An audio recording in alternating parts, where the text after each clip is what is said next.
Vaccine नहीं लगी होती तो देश के हालात क्या होते बताने की जरूरत नहीं है। अमेरिका जैसे देश के भीतर और यूक्रेन में पापा वॉर रुकवा रहे थे, दलाल थे तब। तो दलाल जब बनने होते हैं बन जाते हैं, फिर कहते हैं हम दलाल नहीं है। ये क्या मतलब है? अब मैं क्या बोलूं, सब चैनल उद्योगपतियों के हो गए। दोस्तों, आज का ये वीडियो उन लोगों के लिए बहुत बड़ा शॉकिंग होने वाला है जो ये समझते हैं कि टीवी पर दिखाई जाने वाली हर डिबेट निष्पक्ष होती है। क्या आपने कभी सोचा है कि कल तक जिस पाकिस्तान को हमारा गोदी मीडिया पूरी दुनिया में आतंकवाद की फैक्ट्री बताकर अलग थलग करने का दावा करता था, आज अचानक उसी पाकिस्तान की बात करने लगा है। आज मैं आपको कुछ ऐसी वीडियो दिखाऊंगा जिन्हें देखकर आप दंग रह जाएंगे कि कैसे न्यूज़ एंकर खुद ही सवालों के जाल में फंसते नजर आ रहे हैं। आज का वीडियो अंत तक देखिए, क्योंकि आज हम न्यूज़ स्टूडियो के अंदर चल रही उस पटकथा का पर्दाफाश करेंगे जहां पत्रकारिता नहीं बल्कि किसी खास नैरेटिव को चलाया जा रहा है। वीडियो में आगे बढ़ने से पहले दोस्तों, हमारी चैनल को सपोर्ट करने के लिए चैनल को तुरंत सब्सक्राइब कर लीजिए और बेल आइकन पर क्लिक करना ना भूलिए। और आपसे एक छोटी सी रिक्वेस्ट है, वीडियो को अंत तक जरूर देखिए, क्योंकि आपको ऐसी जानकारी इस वीडियो के माध्यम से जानने को मिलेगी जो आपको गोदी मीडिया नहीं दिखाता है।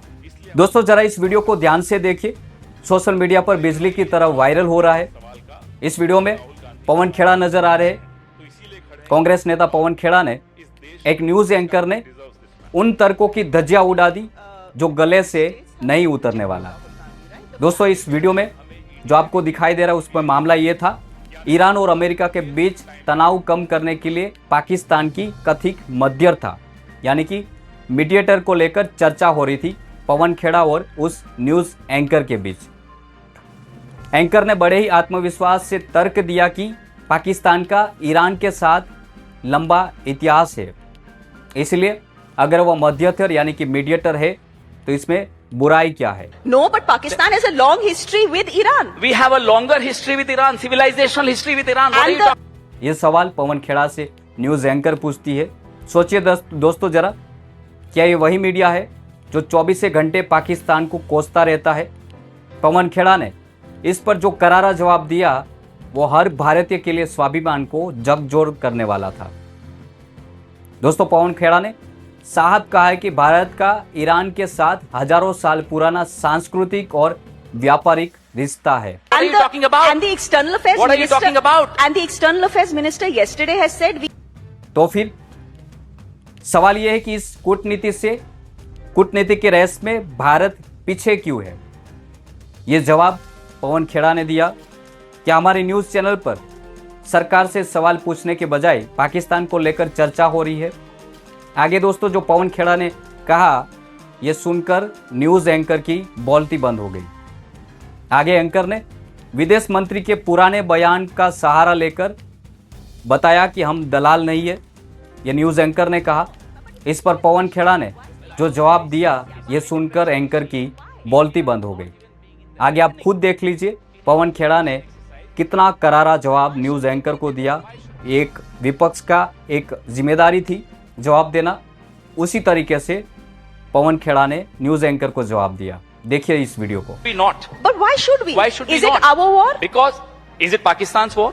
No, but Pakistan has a long history with Iran. We have a longer history with Iran, civilizational history with Iran. What are you talking about? And the external affairs What are you minister. talking about? And the external affairs minister yesterday has said we are no one's dalal. आहा, और Ukraine में पापा war रुकवा रहे थे, दलाल थे तब। तो दलाल जब बनने होते हैं बन जाते हैं, फिर कहते हैं हम दलाल नहीं है। ये क्या मतलब है? यूं तो उछल उछल के जा रहे थे साहब, पापा वॉर रुकवाएंगे यूक्रेन में। देखिए दोस्तों, यहाँ किसी शब्द पर आपत्ति नहीं है।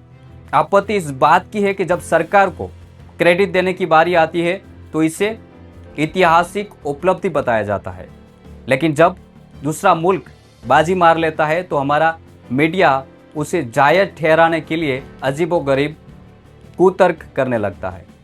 यह नज़ारा आपने पवन खेड़ा की इस वीडियो में देख लिया। दोस्तों, अभी आपने पवन खेड़ा का वीडियो देखा है। अब जरा न्यूज़ स्टूडियो के इस हाइपर एक्टिव माहौल पर नज़र डालिए।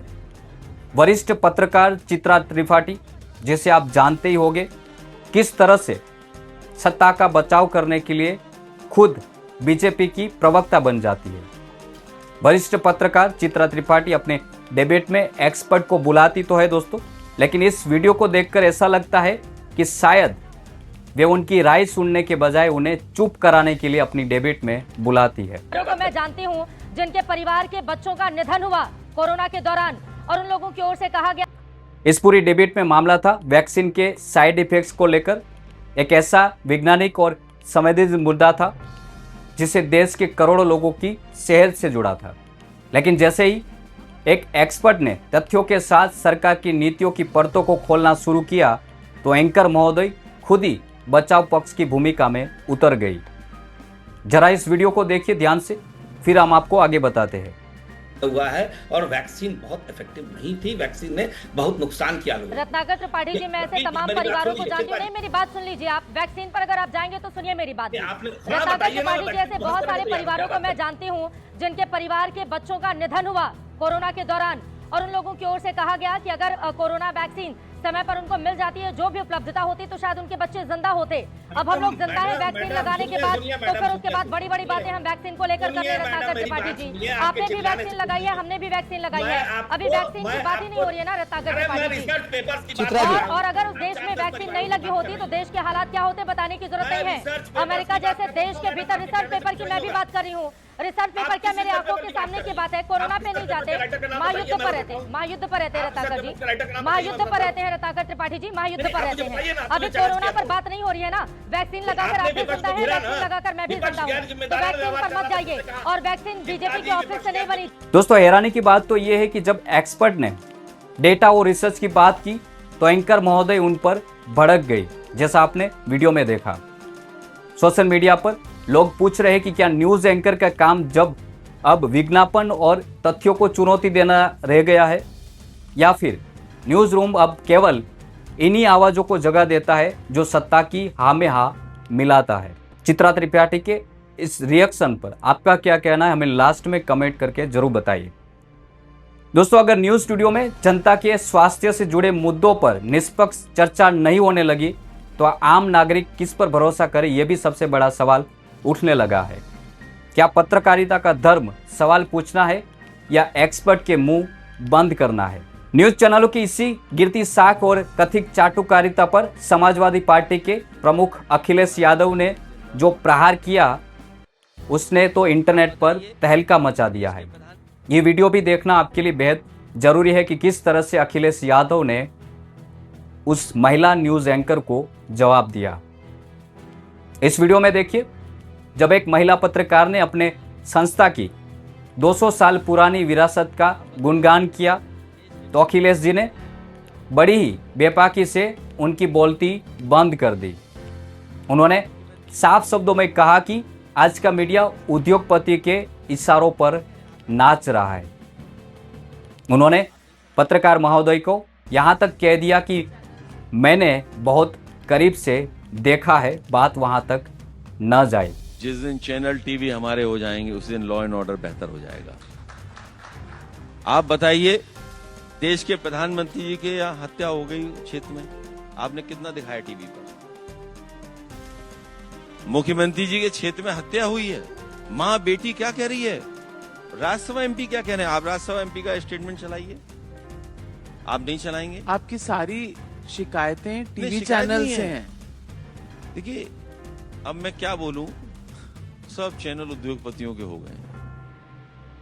टाइम मुश्किल तो ये है। टाइम्स नाउ आज नहीं 200 साल से टाइम्स ग्रुप जो है वो मीडिया हाउस हर दौर में रहा है और मैंने बहुत करीब से देखा है, बातें वहां तक न पहुंचाई है। अखिलेश यादव का यह बयान एक बहुत बड़ा इशारा है दोस्तों। यह बताता है कि आज नेताओं और जनता के बीच मीडिया की विश्वसनीयता किस कदर खत्म हो चुकी है। जब पत्रकार सवाल पूछने के बजाय सत्ता की भाषा बोलने लगे तो समझ लीजिए दोस्तों कि लोकतंत्र में चौथे स्तंभ में दिमक लग चुकी है। राहुल गांधी भी अक्सर यही कहते नजर आए हैं कि देश के असल मुद्दों को दबाने के लिए मीडिया को एक हथियार की तरह इस्तेमाल किया जा रहा है। ये राहुल गांधी ने कहा है। दोस्तों, आज हमें इस वीडियो के माध्यम से अंतर्राष्ट्रीय कूटनीति से लेकर घरेलू मीडिया के गिरते स्तर तक हर पहलू को आपके सामने रखा है। आपको क्या लगता है, क्या न्यूज़ चैनल वाकई निष्पक्ष है या फिर केवल एक खास एजेंडा चला रहा है? कमेंट बॉक्स में अपनी राय जरूर बताइए। इस वीडियो को ज़्यादा से ज़्यादा शेयर करें। अगर आप हमारे काम का समर्थन करना चाहते हैं तो इस चैनल को सब्सक्राइब करना ना भूलिए और कमेंट में अपनी राय जरूर बताइए। और वीडियो अच्छा लगा हो तो लाइक करें, शेयर करें और सब्सक्राइब करना ना भूलें चैनल को, और बेल आइकन पर क्लिक कर दीजिए ताकि अगले वीडियो की नोटिफिकेशन आप तक पहुंचती रहे। जय हिंद।